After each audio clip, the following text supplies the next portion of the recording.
Hey guys, welcome back to another episode of the Music Den. I'm, of course, your host, Armando Venditti. I hope you guys are having a great night. Here in Edmonton, it's been storming. We need the rain due to the wildfires. Sorry. Oh, it's been one of those days. Wildfires. So we do need the rain. And I hope wherever you guys are, you're keeping safe and looking after yourselves and one another. For this episode, I'm going to be doing part two of my Bowie series of top three albums. This episode, I'm going to be tackling the 80s. I wasn't sure if I was going to do the 80s, but looking over the catalog, I realized that there are albums that are worth looking at. So I'm going to just move the mic closer. There we go. Perfect. Now, the 80s for me, well, the rest of the Bowie catalog from the 80s to the 2000s is a bit sketchy for me. Yes, he was prolific in the 80s and the 90s, not as prolific as in the 70s. But these albums from the 80s to the 2000s, I don't think had strong content all the way through. So for this episode, I'm going to, again, like I said, I'm going to tackle the 80s. And hopefully maybe I'll do the 90s and the 2000s. I think I'll combine the 2000s and the 2010s together. I'll do a big finale, quote unquote, episode on that. But for this one, for the 80s, I'm gonna give you my top three. I already know what my number one is. I knew that from the beginning. Two and three, well, it's a bit difficult. But in the number three spot is Never Let Me Down.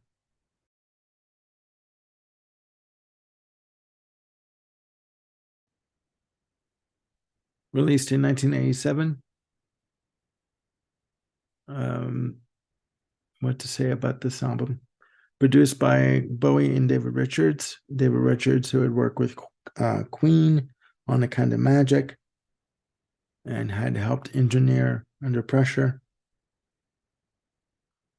Never Let Me Down was Bowie's first album after taking a bit of a break and working on, sorry, don't mean to be looking down, taking a break and working on the Absolute Beginners movie and the Labyrinth movie and doing the soundtracks for that. This was his first official album in 4 years. 3 years, sorry. And well, it's not really a good album. The production is lackluster. It's weak. With songs like Day In, Day Out, it's a good start for the album. Big drums or simulated drums. I don't know if they used a lot of the so-called 80s production techniques on that track. That was the lead-off single. Time Will Crawl, it's okay track. Never Let Me Down, title track for a single, not bad. But even though he has Peter Frampton on lead guitar on the album, it's not the best. He afterwards, Bowie, has said in interviews that he did not like the album. And as I said before in another video, he had said in interviews that it had annoyed him to the very core that he allowed other people to do the arranging on these albums instead of himself doing it. And he talked about possibly remixing or redoing the album. Reeves Gabrels told him, talked him out of it, told him not to do it.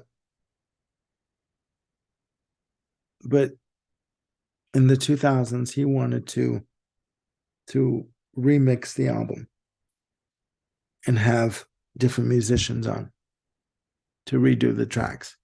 So he left instructions before he passed to have a producer engineer go in with a hired band who included Sterling Campbell on drums, David Tom on guitar, and Laurie Anderson, who I don't know if you know who Laurie Anderson is. She is considered a poet, avant-garde spoken word artist, was married to Lou Reed, to go in and work on the album. So in 2018, a remixed, a reimagined version of Never Let Me Down was released as a standalone and also as part of the Loving the Alien box set that came out in 2019, which I do have. However, the songs on Never Let Me Down are not strong. They're not good songs. There was one song that Bowie hated so much called Too Dizzy that he actually had it pulled from subsequent releases of the album through EMI.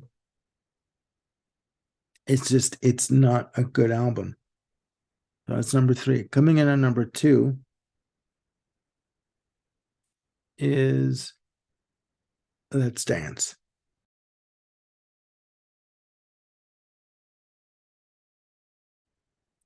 Released in 1983, produced by Nile Rodgers of Chic fame. He also went on to produce Madonna's Like a Virgin. Hitmeister, right? Midas Touch, fantastic at producing pop, funk-oriented records. Also had worked with Duran Duran, also worked with Diana Ross, I'm Coming Out, Upside Down, songs like that. When he approached Nile Rodgers to do the album, Nile Rodgers thought, oh, great, like rubbing his hands together. We're going to do an album that has artistic merit and is going to be, really avant-garde and along the lines of Low and Heroes and Lodger. And then Bowie took him aside and said, listen, I want a hit. I want you to help me craft a pop album. I want a bona fide hit single. So once Nile Rodgers had his balloon deflated, he basically helped him craft an R&B/pop album. You had Let's Dance, China Girl, Modern Love, Ricochet. You had Cat People, Putting Out Fire. This album catapulted Bowie into the stratosphere in terms of chart success and commercial acceptance and hit singles, and crossed over to a wider audience with regards to ticket sales for his Serious Moonlight tour. Bowie had hit albums in the 70s, don't get me wrong. Over a long period of time, he did have critical success in terms of the output he put out in the 70s. But for mass appeal and instant chart success, Let's Dance was that cure for that ailment. It solidified him as a bona fide pop star. However, it was a double-edged sword because he wanted to distance himself from that after the fact. He realized that he went too far to the right instead of veering to the left in terms of what he wanted to put out musically. He thought that he could handle or wanted pop success, but once he got it, he rebelled against it. You will see, if you watched the documentary Moonage Daydream, you will see pictures of him and video of him during the series Moonlight Tour on his own, sitting on a patio, looking out over, I can only just imagine it was an estate, just sitting there in contemplation, not being around anybody, being in a hotel room, watching TV on his own. Yes, he did the press conferences, but eventually he got tired of the adulation, and he realized he wasn't doing music that he wanted to do.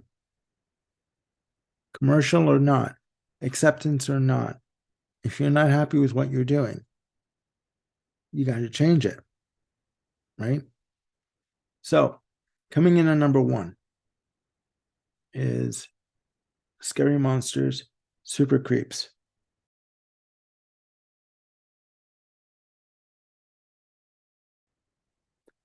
Released in 1980, produced by Tony Visconti. The last album that he would work with Bowie for a long time, quite a long time actually.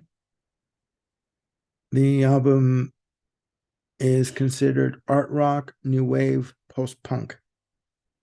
It was a critical and commercial success for him.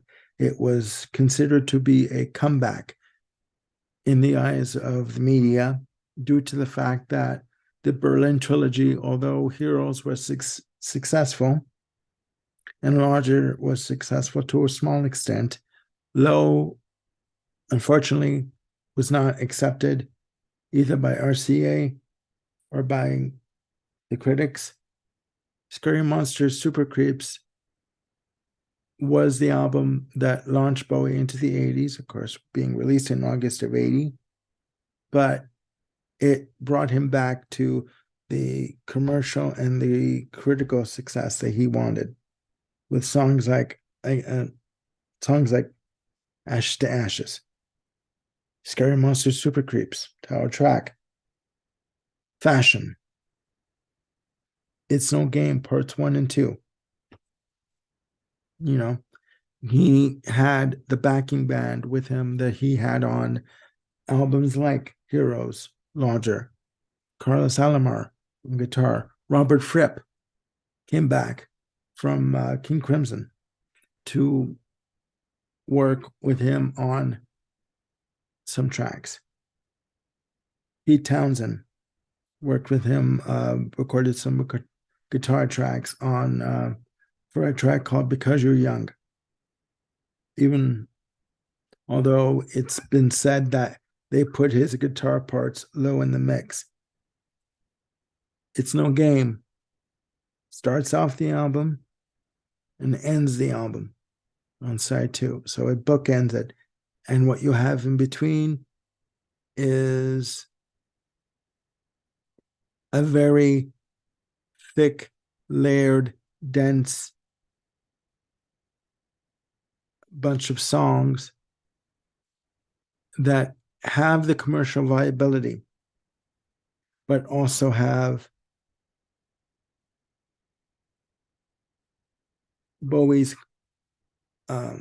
take on what he wanted to do musically in terms of distorted guitars,